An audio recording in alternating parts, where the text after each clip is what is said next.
I'm joined now by a landlord who is used to the media spotlight and is currently making waves. It's Fergus Wilson, who along with his wife Judith is one of the biggest private landlords in the UK. And Fergus, it's great to have you on Property Tribes TV. My pleasure. The original statement that really sort of caused a furore was because you said that you were going to serve notice on around 200 of your tenants who are in receipt of housing benefits. And I'd like to go back to the basics of exactly what has prompted you to make such a drastic decision.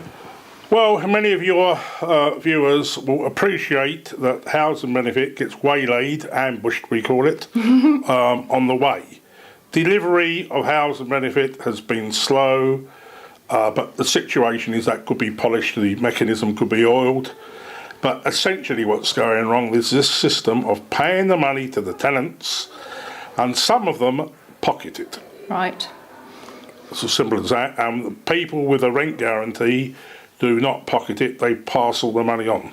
Right, and you've seen your arrears for housing benefit tenants increasing, but are you also concerned about the impact of universal credit? Do you think it's going to make the situation worse? Yes, I think it's going to make it worse. I haven't studied that closely, because what I found was I'd go to these landlord meetings, or the authorities have them, and as soon as they get to universal credit, there's a big moan and everybody walks out to get a cup of coffee and then gets ready to go to the workshops they provide.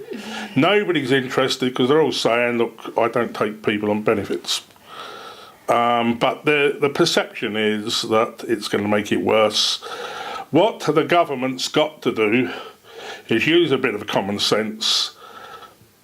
What is happening is not palatable to landlords.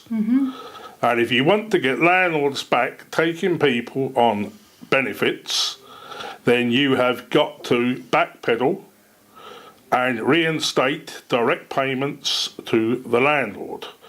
I'm not blaming David Cameron's government, because I recognise it came in previous government, so I'm not interested in governments blaming each other. What's happened has happened. We've got to move on. My message to David Cameron is this: if you wish landlords to start taking housing benefit tenants again, you must reinstate direct payments to the landlord from day one. The other thing you must do is to provide a rent guarantee for housing benefit tenants. At the moment, they are competing against working tenants who can purchase a rent guarantee from an insurance company. Correct. But a housing benefit person can't, because they don't meet the criteria, because they haven't got enough money to pay the rent to start with.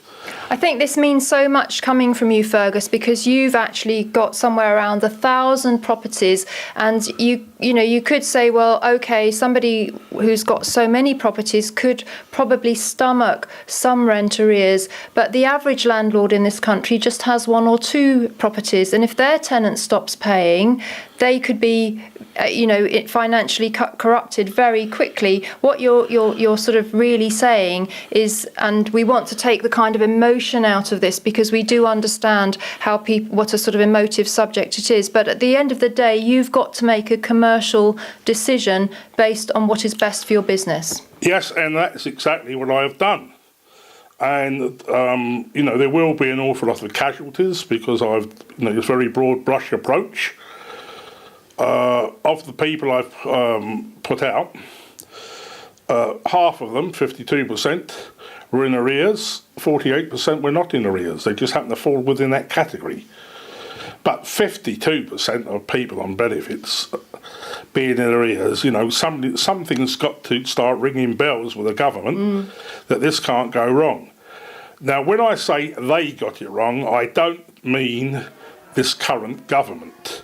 But whoever took the decision back in 2007, I think it started, basically they got it wrong. And they may have taken it for the best of intentions, but it just doesn't work. Right. So they better backpedal.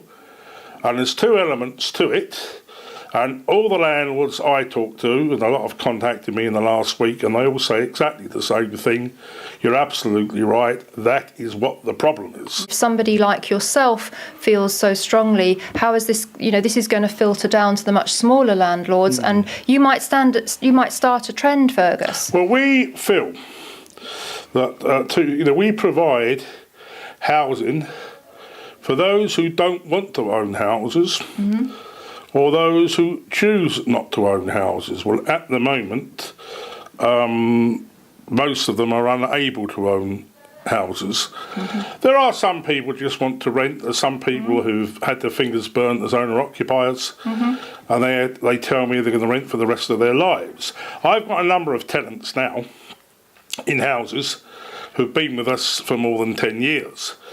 A tenant which had been with us for 3 or 4 years was a very long-term tenant before 2007, 2008. But it's not unusual now. And they all know, I mean, they're not on benefits, but they haven't got any ambitions to move anywhere else. I think essentially one's got to understand what has happened, why it has happened. Before the government can solve a problem, they must understand what the problem is. And the difficulty is these mandarins in Whitehall do not understand housing. You've got to talk to practitioners, such as myself and your good self, people who do it every day. We know exactly what it's like. Not every person on benefits is a bad person. There's some very, very, very nice people there. But basically, at the end of the day, we've got to make commercial decisions, just like the insurance companies do. They say this person's on benefits, sorry, can't give them a rent guarantee. So you said that you're going to serve notice on 200 tenants, but is that just a sensational headline? Is it something you're going to stagger so that you don't end up with 200 potential voids? How are you going to actually do it? I mean, basically, we have served notice over a period on approximately 200. Right. That's the figures are correct. And by serving notice, we mean Section 21. And obviously, we try and do everything by negotiation. Particularly, we had a lot of people saying, "Oh, can I stay till after Christmas, New Year?" Yes, of course, we said that. But they realise they've got to go. Only a handful have actually gone for possession orders, and then when you get the possession orders, some say we're going. So only a handful, actually, a smaller handful, end up with an eviction by a bailiff. Now, the message to the tenants is this: whatever you do, don't end up with a possession order against you. The reason being that gets registered. And any time we do a reference in the whatever and it comes back possession order, we don't look any further. Now, a possession order is on your record for the rest of your life. If you don't pay £300 for your washing machine, it's expunged after 6 years, or when you pay the money off or whatever. But not for a possession order. So whatever you do, avoid that. Now, most of them take a little bit of advice and they're told, for goodness sake, get out before it gets silly. So we did issue, over a period of 12 months, 200, and we did stages because we didn't want to cause too many problems for the local councils, etc., because they've got to pick up the pieces. Of course, yes. And at the same time, we didn't want 200 empty properties. So, Fergus, you've survived the credit crunch. We're enjoying a long period of low interest rates. In fact, the Bank of England announced today that the base rate remains at 0.5%. Long may it last. But just curious to finish the interview by asking you, do you still believe in property, and what is your strategy for the future? Right, the first thing is your viewers and David Cameron must understand what is happening. Before you can solve any problem, you've got to understand it. The situation is we've had quite a bit of immigration, and we've got the situation where people live longer. Yeah. Basically, the result is we haven't got enough properties to go round. Essentially, what's got to happen is there has to be a long-term fix, and they've got to build more houses. This is probably going to mean off-plan purchases for your viewers. But the short-term fix, that's what David Cameron has got to look at. The long-term fix is quite clear, build more houses, but it's going to take 20 years. Do you mean also for more social housing? I mean houses per se, because the way things are going, I mean, the government doesn't want to fork money into house building. What it wants to do is to get private people like myself, private initiatives, to fund it. Council house estates don't work. I was brought up in one, I can tell you don't work. Look what they did for me. But basically, it was like the Channel Tunnel. Maggie Thatcher says, yes, you can build it, but use private money, not government money. Now, that's what they want. They want the private landlords to provide all the accommodation. And, of course, it has to be a very sensible business proposition for landlords to do that. Now, in the short term, by which I mean probably up to the next 20 years, it's a very good situation for landlords. Probably means it's a very poor situation, particularly for people on benefits. But what will my strategy be? Well, basically, I should have retired 5 years ago. That was my strategy.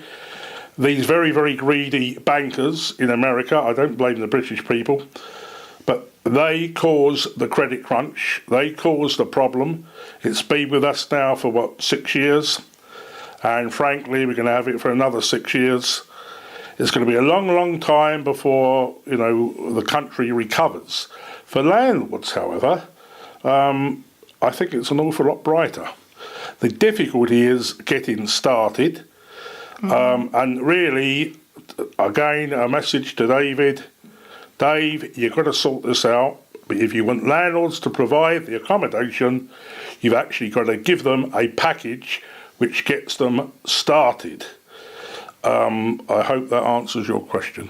It does, and thank you very much for joining us, Fergus. My we pleasure. really do appreciate you taking time to come out and talk to us at Property Tribes TV, and hopefully we'll catch up with you again very soon and see how surely. you're doing. Thank you very much to Fergus Wilson.